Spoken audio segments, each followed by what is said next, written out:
Сәлеметсіз абай, 14-ші лапканы тапсырайын деген едім. Тек қараңыз, бұл жерде біз 14-ші лапкада не істеуіміз керек, яғни біздің қазақша сөздерді орыс тіліне аударуымыз керек болады. Мысалға біз бірінші импорттап аламыз. Импорттап numpy as np, яғни біз сандармен, матрицамен және де массивтарды біз импорттап аламыз. Одан кейін бізде from TensorFlow keras modules import модуль деп тұр. Біз бұл жерде модельдеп аламыз нейрондық желілерде. И потом оң астында from TensorFlow keras layers import input, LSM, dance and bending секілділерді бұл жерде бұл жерде біз кіргізе аламыз және де удалить ете аламыз.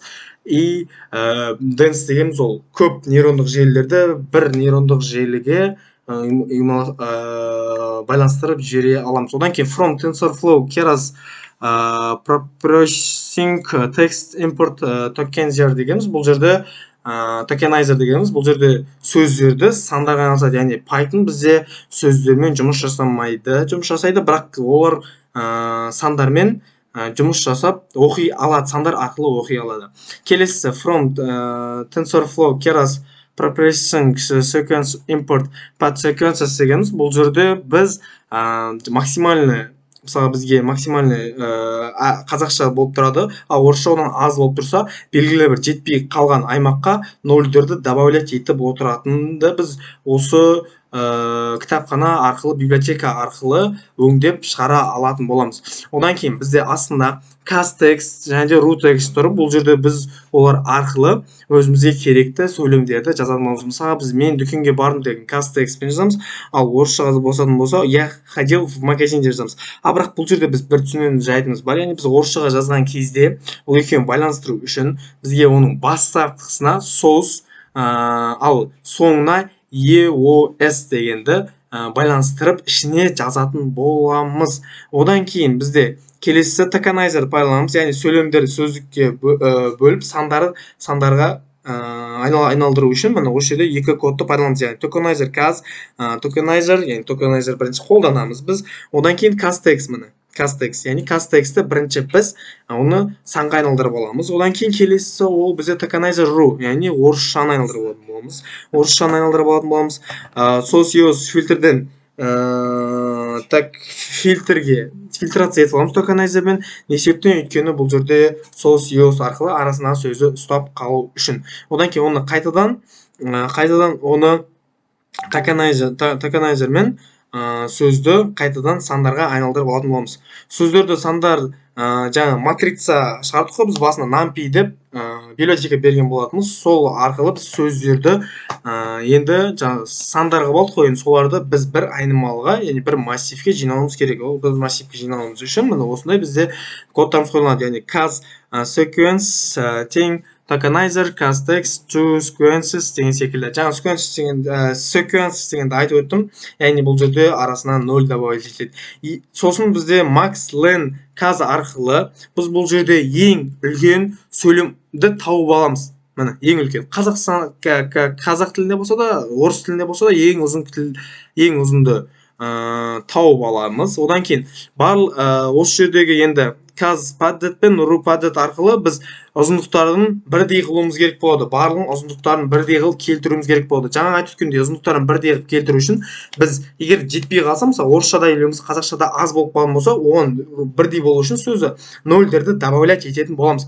Одан кейін decoder input that ru padded арқылы бұл сөздерді соус арқылы біз басталады. Сол басталатын жерін біз осы ru padded-пен көрсетеміз, яғни біз оны кейін алуымыз керек болады.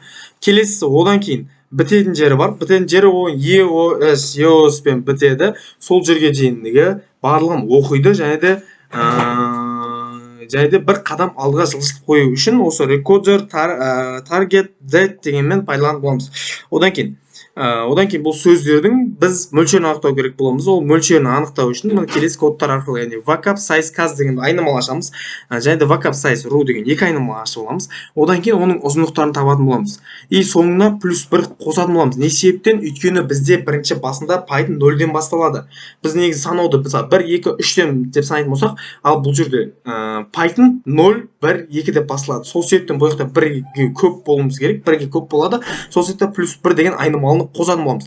Одан кейін decoder sec len осы айнымалының ұзындықтарын барлығын көріп алатын болады. Одан кейін бізде модель. Одан кейін бізге модель керек болады. Бұл модель арқылы міне encoder inputs, мысалға бұл жерде сөйлемі қазақша болады. Қазақша сөйлеу үшін міне encoder inputs input деп қазақша сөйлерді кіргізіп аламыз бірінші. Одан кейін бұл сөздерді вектор, яғни сандарға айналдыратын боламыз. Одан кейін оларды айналдырып болғаннан кейін LSTM деген жаңағы библиотека бар ғой, жаңа пайдаланған. Сол библиотека арқылы бұны пайдаланатын боламыз. Одан кейін encoder states арқылы жаңа бастаған энкодерге қайтадан берілетін болады. Бұл жерде декодердің бізде белгілері өте көп. Декодерлер мысалға бірінші орыс тілінде жаңағы сос арқылы пайдаланылады. Мұны осы жерде көрініп тұрғандай.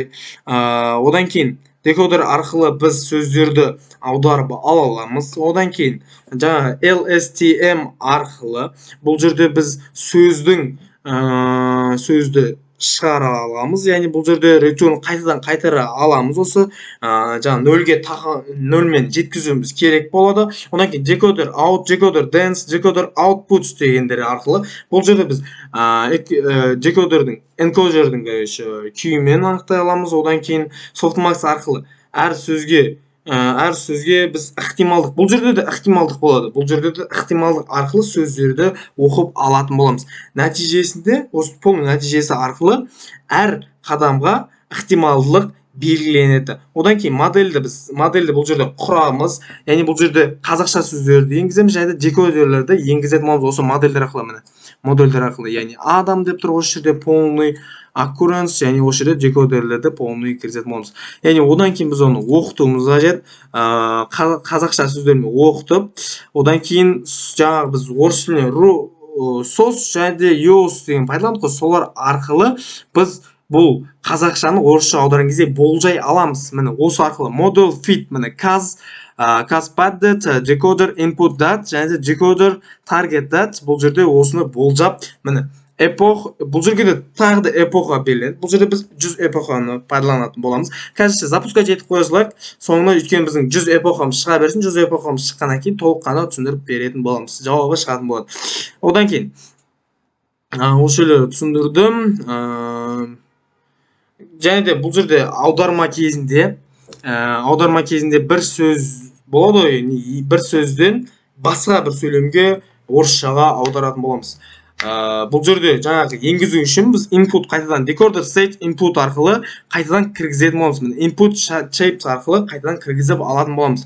Decoder states input тұр, одан кейін бұл декодердің қайта қолдануымыз қажет болады. Қайта қолдану үшін жаңа төбеде тұрған embedding арқылы қайтадан қолданып алып қайтадан орысшаға аударғанымыз көрсете аламыз. Осы кодтар арқылы decoder decoder inputs, төбеде тұр ғой декодерлер, барлығын солар арқылы қолдана алатын боламыз. Және де жаңа аудармаға аударғаннан кейін сол жерде декодердің моделіне сохранить етіліп алады. Сол сохранить етілгендерді бізге қолданысқа беру үшін осы жерде decoder model decoder inputs плюс decoder states inputs, decoder output және де decoder statesтердің барлығын қосу арқылы қолданысқа ала аламыз.